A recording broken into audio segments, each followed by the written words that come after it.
Hey everyone, this is Friedel Hakaraja Raven, and I'm here with my recap and review of High School Musical, the musical, the series, season number 3, episode number 5, which is titled The Real Campers of Shallow Lake. Now, in the previous episode, we got to find out that Corbin Bleu isn't really interested in the live-action Frozen school drama theater adaptation or whatnot, and making a documentary about it because, yeah, these kids are boring.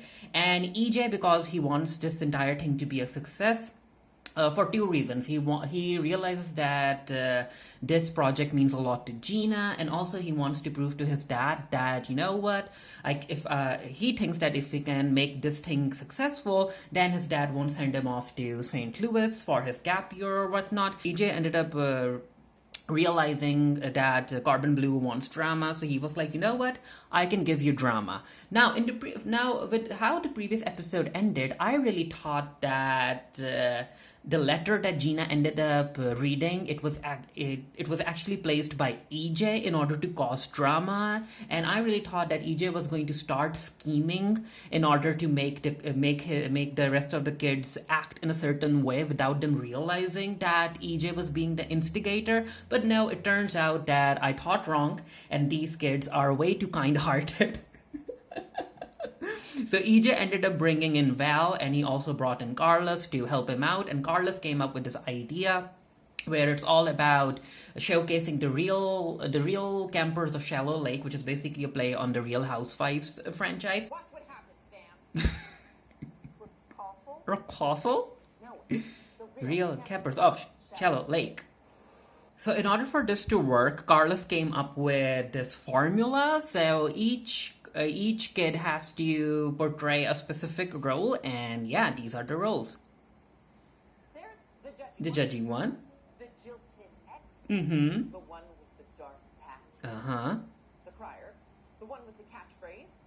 The one who's here for the wrong reason. The shrink, the bad boy, and the instigator. And you can kind of tell who's who. It's a formula. Improvise. I got you, boo. You're the one with the catchphrase. Yep. That's Gina. Same thing all the time in different ways. Hey, what's my phrase? Don't get me started. Get me started. And you shouldn't. And you shouldn't. He's here for the wrong reason. So Carlos is letting the kids train when it comes to fake slapping each other, but yeah, it really looks like fake slapping, and Carlos is like, you know what, let's try this. So he ends up basically talking about certain relationship drama that's actually going on, and yeah, this is where things get a bit serious between EJ and Ricky. Worked for years, and sometimes in this fake scenario, you even pretend to get lost with her in the woods, and then now it's weird. That's a real slap right there. These two are having trouble settling into their roles, and Carlos is like, you know what, both of you are in love with the same guy, and that guy ends up being Jet, and we know that Jet and Maddox are siblings, but the rest of the kids don't know, and it's weird. It's weird. So this is where Gina ends up telling Courtney what's worrying her, and I'm like, I get that Gina and Courtney are friends, but Courtney has her own anxiety that she needs to deal with, and Gina is sharing her emotions with Courtney as well, and I'm like, I really want to see the rest of the friends banding around Courtney and giving her the support that she needs right now. But anyway, Gina is like, you know what? This is how I feel, Courtney. I think he's confiding in Val about stuff. I don't know how much stuff, but stuff. And because I'm just really self-conscious about it. Whoops. And then we get our first performance where Carlos is dressed up as Olaf, and oh, poor Carlos. Poor Carlos. The little twig hands. Like, no.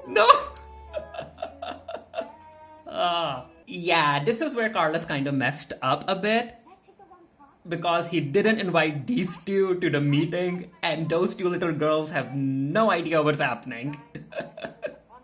And Carlos kind of realizes that a bit too late. And then we have this fake fight between Gina and Courtney. She's like, go. Yeah. She needs to throw water on her. Yeah, it's just, yeah, and he's enjoying it. He's like, finally, some content. And then we have a fake fight between Carlos and Courtney, and she's like, slap. I'm like, Courtney, you could have tried better. And yep, Carlos is like checking those things off his board. Only one thing left. Caught saying something on a hot mic, and that happens. That happens. So we're getting ready for this performance between Gina and Ricky, and EJ is all dressed up as a reindeer. And yeah, because this is rehearsal, they are advised not to go all out, but Carlos wants Gina and Ricky to kind of make EJ jealous, and they really go all out. Especially because some of the true feelings that these two characters have, they come to the forefront, especially from Ricky's side. I think that Gina still likes EJ. She wants to be with EJ, but Ricky is crushing hard on Gina, and that really comes true during the performance. Yeah, the way that they're singing to each other, the expressions, the eyes. Yeah, the other kids are noticing too. Being Gina's jilted ex involved. Heart-wrenching. Yeah. Yeah. This is true. This is true for Ricky. Whatever, like these feelings for Gina. If you ask me, I'd say he's clearly genuinely heartsick. Losing my unborn This scene made no sense. Prison. During a recession. Of course, EJ wants to talk to Gina because even he's confused about why Gina is acting the way that she is, and he tries to reach out to her, and Gina still doesn't say anything. She still hasn't told EJ that she knows about the letter and that he'll be moving to St. Louis. Today's a little weird. I promise. Poor Gina. I can kind of understand where she's coming from. She wants her boyfriend to confide in her. Because I kind of feel like we're having totally different subjects. And then we have a scene where Gina is just sitting outside and Ricky decides to come sit with her, and this is where Gina kind of tells Ricky what she's going through. She's like, I'm not even sure if I'm having an actual fight with EJ. It's just this one-way confusion that I'm trying to manage. Not even a fight. It's like a one Yeah. confusion. And- Boyfriend secret. Yeah, and Ricky like has these feelings for her, I guess it's really hard. and he feels confused.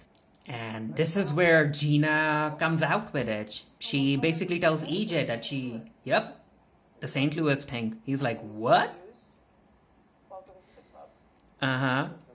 And now everything comes out. A whole lot of these insecurities, they come out. Some of the kids snap at each other. It's an entire mess. A very well acted, fun mess.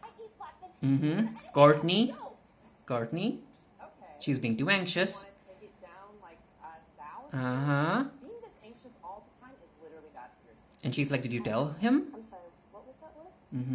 Anxious? Did you tell him? Of course she didn't. Guys, And then Val comes in with her psychoanalysis. my tensions and Uh-huh. so let's just maybe now is not the time for your psychoanalysis. And then Maddox comes in. Letters that aren't Yeah, Maddox is like, hey, don't. Because she thinks that, there's a crush happening, but it's not. Express your romantic feelings. Sorry. What? I have a boyfriend. And then, Jet comes in. Yeah, he got expelled. Or are we just pretending that that's what happened? Explain The what big you one. told Mom and Dad about me and Madison when we found her texts in my phone. Explain that. Ooh. I want to know more about that. Yeah, these two finally talk, and EJ's like, hey, I'm not going to let my dad send me to St. Louis, Gina. I'm not. To change his mind. And Gina is like, well, He sees that I can make this I would like you to tell me these things earlier. And then we get to learn about the biggest secret of all, what EJ stands for. Elton John Casper. Elton John. I am so disappointed in you. Wait, that's what EJ stands for? Rocket Man. Yeah. And then we get a scene where Courtney talks to the little girls, basically telling them that, you know what? All theater kids aren't like this. That's what theater kids are like. Uh-uh. Ricky tries to reach out to Jet, and Jet is like, huh. I've been a bad guy to her for a long Yeah. time. It's eating me. I don't know. It's hard to Yeah, he has issues with Maddie, notes. and he's like, sing a song, which he kind of does later on. Jilted ex suits you, bro. Mm-mm-mm. Oh no. I said bro, and now you're gonna make Yeah. me between us. Oh dear. It's possible I wasn't completely acting today. Yeah, he has feelings. Pretending Mm-hmm. to crush on Gina. promise you won't tell. I'm no instigator. Mm-hmm. But he is. Well, that's everything off the checklist. That had to happen.